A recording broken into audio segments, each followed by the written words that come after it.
ಹೊಸಕೋಟೆ ತಾಲೂಕಿನ ಅನುಗೊಂಡನಹಳ್ಳಿಯಲ್ಲಿರುವ ನವ್ಯ ವಿದ್ಯಾಸಂಸ್ಥೆಯಲ್ಲಿ ಬೆಂಗಳೂರು ಗ್ರಾಮಾಂತರ ಜಿಲ್ಲಾ ಕನ್ನಡ ಸಾಹಿತ್ಯ ಪರಿಷತ್ ವತಿಯಿಂದ ಗಡಿನಾಡು ಕನ್ನಡ ಸಾಂಸ್ಕೃತಿಕ ಕಾರ್ಯಕ್ರಮವನ್ನು ಆಯೋಜನೆ ಮಾಡಲಾಗಿತ್ತು. ಈ ಒಂದು ಕಾರ್ಯಕ್ರಮವನ್ನು ಬೆಂಗಳೂರು ಗ್ರಾಮಾಂತರ ಜಿಲ್ಲಾ ಕನ್ನಡ ಸಾಹಿತ್ಯ ಪರಿಷತ್ ಅಧ್ಯಕ್ಷರಾದಂತಹ ಪ್ರೊಫೆಸರ್ ಕೃಷ್ಣಪ್ಪನವರು, ಹೊಸಕೋಟೆ ತಾಲೂಕು ಅಧ್ಯಕ್ಷರಾದ ರಾಜಾ ಮುನಿರಾಜರವರು, ಸಾಹಿತಿಗಳಾದಂತಹ ಶರಣಯ್ಯ ಹಿರೇಮಠರವರು, ನವ್ಯ ವಿದ್ಯಾಸಂಸ್ಥೆಯ ಅಧ್ಯಕ್ಷರಾದಂತಹ ತ್ರಿಶೂಲ್ ರವರು ಸೇರಿದಂತೆ ಹಲವಾರು ಗಣ್ಯರು ಉದ್ಘಾಟನೆಯನ್ನ ಮಾಡಿದ್ರು. ಇನ್ನು ಈ ಒಂದು ಉದ್ಘಾಟನಾ ಕಾರ್ಯಕ್ರಮಕ್ಕೆ ನಿವೃತ್ತ ಇಒ ಸಿಎನ್ ನಾರಾಯಣಸ್ವಾಮಿರವರು, ಜಿಲ್ಲಾ ಕೋಶಾಧ್ಯಕ್ಷ ಡಾಕ್ಟರ್ ಮುನಿರಾಜರವರು, ಜಿಲ್ಲಾ ಸಮಿತಿ ಸದಸ್ಯ ಕೆಂಪಣ್ಣನವರು, ದೇವನಹಳ್ಳಿ ತಾಲೂಕು ಅಧ್ಯಕ್ಷರಾದ ಯಲ್ಲಿಯೂರು ದೇವರಾಜರವರು, ಕೋಶಾಧ್ಯಕ್ಷರಾದ ರಾಮಾಂಜನಪ್ಪನವರು, ಹೊಸಕೋಟೆ ತಾಲೂಕು ಕೋಶಾಧ್ಯಕ್ಷರಾದ ಬಚ್ಚೇಗೌಡರು, ಮಾಜಿ ಅಧ್ಯಕ್ಷ ಟಿ ನಾಗರಾಜರವರು, ಹಿರಿಯ ಸದಸ್ಯರಾದ ಶ್ರೀರಾಮಪ್ಪನವರು, ನವ್ಯ ವಿದ್ಯಾಸಂಸ್ಥೆಯ ಎಲ್ಲ ಸಿಬ್ಬಂದಿ ವರ್ಗ ಹಾಜರಿದ್ದು ಈ ಒಂದು ಉದ್ಘಾಟನಾ ಕಾರ್ಯಕ್ರಮಕ್ಕೆ ಸಾಕ್ಷಿಯಾದರು. ಕಾರ್ಯಕ್ರಮದಲ್ಲಿ ಶಾಲಾ ಮಕ್ಕಳಿಂದ ವಿವಿಧ ಸಾಂಸ್ಕೃತಿಕ ಕಾರ್ಯಕ್ರಮಗಳನ್ನ ನಡೆಸಲಾಯಿತು. ಈ ಒಂದು ಕಾರ್ಯಕ್ರಮದಲ್ಲಿ ಜಿಲ್ಲಾಧ್ಯಕ್ಷರಾದಂತಹ ಕೃಷ್ಣಪ್ಪನವರು ಮಾತನಾಡುತ್ತಾ, ಕನ್ನಡ ಸಾಹಿತ್ಯ ಪರಿಷತ್, ಗಡಿ ಅಭಿವೃದ್ಧಿ ಪ್ರಾಧಿಕಾರ ಹಾಗೂ ವಿವಿಧ ಸಂಘ ಸಂಸ್ಥೆಗಳ ವತಿಯಿಂದ ಕನ್ನಡ ನಾಡು ನುಡಿಯ ವಿಚಾರವಾಗಿ ಹಲವಾರು ರೀತಿಯ ಕಾರ್ಯಕ್ರಮಗಳನ್ನು ರೂಪಿಸುತ್ತಿದೆ. ಭಾರತವು ವೈವಿಧ್ಯತೆಯಲ್ಲಿ ಏಕತೆಯನ್ನ ಸಾರುವ ದೇಶವಾಗಿದ್ದು, ಕರ್ನಾಟಕವು 6 ರಾಜ್ಯಗಳೊಂದಿಗೆ ಗಡಿಯನ್ನ ಹಂಚಿಕೊಂಡಿರುವ ಹಿನ್ನೆಲೆಯಲ್ಲಿ ಗಡಿ ಭಾಗಗಳಲ್ಲಿ ಕನ್ನಡ ಭಾಷೆಯ ಸಂರಕ್ಷಣೆಗೆ ವಿಶೇಷ ಆದ್ಯತೆ ನೀಡಲಾಗ್ತಿದೆ ಅಂತ ತಿಳಿಸಿದ್ರು. ನಮ್ಮ ಭಾರತ ದೇಶ ದಿವ್ಯ ಭಾರತದ ಭವ್ಯ ಭಾರತ ದೇಶ ನಮ್ಮದು, ದಿವ್ಯ ಜನಾಂಗದ ಭವ್ಯ ಭಾರತ ದೇಶ ನಮ್ಮದು. ಭಾರತಕ್ಕೆ 3 ಕಡೆ ಸಮುದ್ರಗಳಿದೆ. ಒಂದು ಕಡೆ ಅರಬ್ಬಿ ಸಮುದ್ರ, ಒಂದು ಕಡೆ ಹಿಂದೂ ಮಹಾಸಾಗರ, ಒಂದು ಕಡೆ ಬಂಗಾಳಕೊಲ್ಲಿ, ಇನ್ನು ಕಡೆ ರಕ್ಷಣೆಯಾಗಿ ಹಿಮಾಲಯ ಪರ್ವತ ಶ್ರೇಣಿ ಇದೆ. ಅದರ ನಡುವೆ ಅನೇಕ ರಾಜ್ಯಗಳು ಇವೆ, ಜಿಲ್ಲೆಗಳಿವೆ, ತಾಲೂಕುಗಳಿವೆ, ಹಳ್ಳಿಗಳು ಇವೆ. ವೈವಿಧ್ಯಮಯವಾಗಿರ್ತಕ್ಕಂಥ ಕಲೆ, ಸಾಹಿತ್ಯ, ಸಂಸ್ಕೃತಿ ಇರತಕ್ಕಂಥದನ್ನ, ಸ್ವಾಭಾವಿಕ ಸಂಪನ್ಮೂಲ ಇರತಕ್ಕಂಥ ನಾವು ಕಂಡಿದ್ದೇವೆ. ಅಂತಹ ವಿಶೇಷತೆಯನ್ನು ಹೊಂದಿರತಕ್ಕಂಥ ರಾಜ್ಯ ನಮ್ಮ ಕರ್ನಾಟಕವೂ ಒಂದು. ಈ ನಮ್ಮ ಕರ್ನಾಟಕವೂ ಸಹ ಗಡಿನಾಡು ರಾಜ್ಯದ ಸುತ್ತಲೂ ಸಹ ಕೆಲವು ರಾಜ್ಯಗಳು ಹೊಂದಿಕೊಂಡಾಗೆ ಇದೆ. ಒಂದು ಕಡೆ ತಮಿಳುನಾಡು, ಕೇರಳ, ಆಂಧ್ರ ಪ್ರದೇಶ, ತೆಲಂಗಾಣ, ಮಹಾರಾಷ್ಟ್ರ, ಗೋವಾ, ಈಗ 6 ರಾಜ್ಯಗಳ ಗಡಿನಾಡಿಗೆ ಹೊಂದಿಕೊಂಡಂತೆ ನಮ್ಮ ರಾಜ್ಯ ಇದೆ.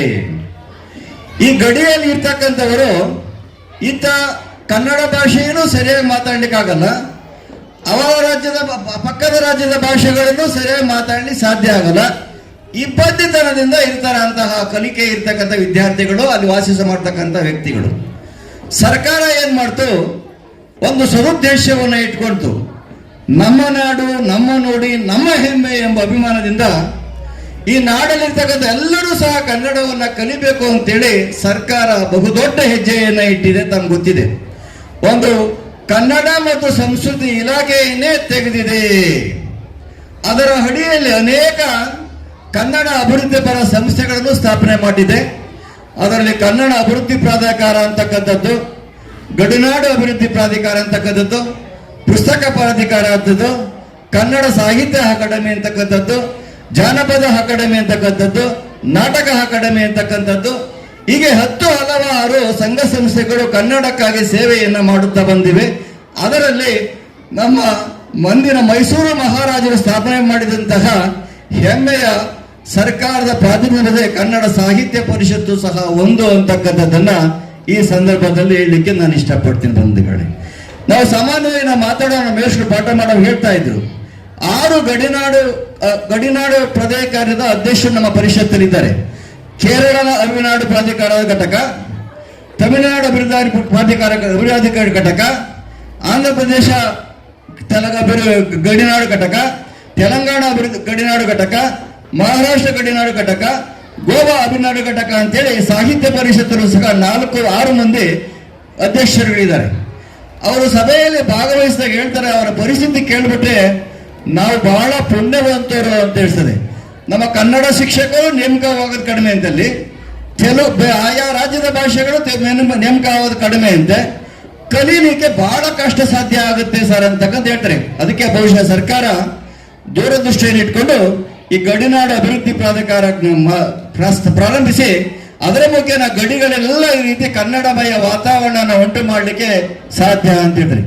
ಈಗಿನ ಗಡಿನಾಡು ಪ್ರಾಧಿಕಾರದ ಅಧ್ಯಕ್ಷರು ಸೋಮಣ್ಣ ಬೇವಿನ ಮಠದಂತೇಳಿ ಇರ್ತಕ್ಕಂಥವ್ರು.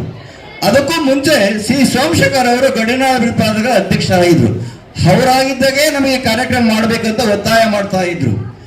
ಆದ್ರೆ ನಾವು ವಿಜಯಪುರದಲ್ಲಿ ಕನ್ನಡ ಭವನ ನಿರ್ಮಾಣ ಮಾಡುವ ಕಾರ್ಯಕ್ರಮದಲ್ಲಿ ಪೂರ್ಣ ಮಾಡುವ ಕಾಮಗಾರಿ ನಡ್ತಾ ಇರ್ತಕ್ಕ ಸಂದರ್ಭದಲ್ಲಿ ಈ ಕಡೆ ನಾವು ಹೆಚ್ಚು ಗಮನ ಹಾಕೊಳ್ಳಿ ಸಾಧ್ಯ ಆಗಲಿಲ್ಲ. ಆ ಕಾಮಗಾರಿ ಮುಗಿಸ್ಕೊಂಡು ನಾವು ಮಾಡೋಣ ಕಡೆ ಇದೇ ವರ್ಷ ಜೂನ್ 4ರಂದು ನಾಲ್ವಡಿ ಕೃಷ್ಣರಾಜ ಒಡೆಯರು ಜನಿಸಿದಂತಹ ದಿನ ಅವರೇ ಈ ಪರಿಷತ್ತನ್ನ ಸ್ಥಾಪನೆ ಮಾಡಿದ್ದು. ಅವರ ಜನ್ಮದಿಂದ ಕಟ್ಟಡದ ಉದ್ಘಾಟನೆ ಮಾಡಬೇಕು ಅಂತೇಳಿ ಅಂದು ಎಲ್ಲ ಗಣ್ಯ ಮಹನೀಯರನ್ನ ಕರೆಸಿ ಈ ಜಿಲ್ಲೆಯ ಎಲ್ಲ ಕನ್ನಡ ಸಾಹಿತ್ಯ ಪದಾಧಿಕಾರಿಗಳನ್ನ ಕರೆಸಿ ಕನ್ನಡಾಭಿಮಾನ ಸೇರಿಸಿ ಅದ್ದೂರಿಯಾಗಿ ಕಾರ್ಯಕ್ರಮವನ್ನು ಉದ್ಘಾಟನೆ ಮಾಡಲಾಯಿತು. ಅದಕ್ಕೆ ಸಹಕಾರ ಕೊಟ್ಟಂತಹ ಈ ಗಡಿನಾಡು ಪ್ರಾಧಿಕಾರದ ಕಾರ್ಯಕ್ರಮ ಸಹಕಾರ ಕೊಟ್ಟಂತಹ ಎಲ್ಲ ಮಹನೀಯರು ಮತ್ತೊಮ್ಮೆ ನಾನು ಹೃದಯಪೂರ್ವಕವಾಗಿ ಧನ್ಯವಾದಗಳನ್ನು ಹೇಳಕ್ಕೆ ಇಷ್ಟಪಡ್ತೀನಿ ಬಂಧುಗಳು.